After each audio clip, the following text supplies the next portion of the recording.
শ্রাবণ মাসের জন্য নিরামিষ সাবুর বড়া রেসিপি। মোটা দানার সাবু 1 কাপ ভিজিয়ে রেখে দেব 20 মিনিটের জন্য। ধনিয়া পাতা কুচি, 2টা কাঁচা লঙ্কা কুচি আর 1 টুকরা আদা গ্রেট করে নিব।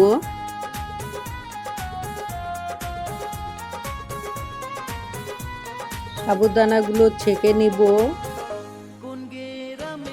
জলটাকে ভালোভাবে করে ঝরিয়ে নিব। কিছুটা বাদাম নিয়েছি, বাদামটাকে আমি ভেজে নিব।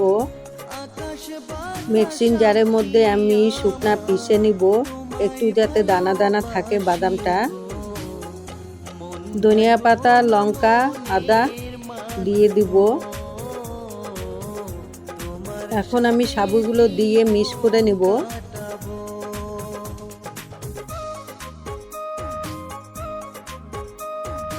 এর মধ্যে পরিমাণ মতন লবণ, হলুদ দিয়ে মিশিয়ে 2টা আলু সিদ্ধ দিয়ে মেখে নিব জল ছাড়া।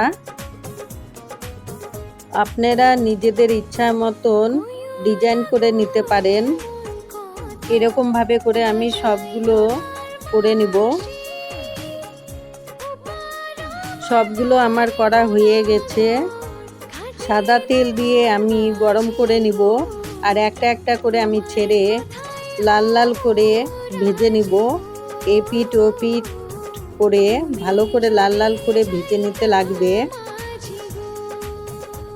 ভাজা হয়ে গেছে, এখন আমি নামিয়ে দেখাবো। একবার আপনারা বাড়িতে বানিয়ে খেয়ে দেখবেন, খুব ভালো লাগে। আমার ভিডিওটি দেখার জন্য অনেক অনেক ধন্যবাদ।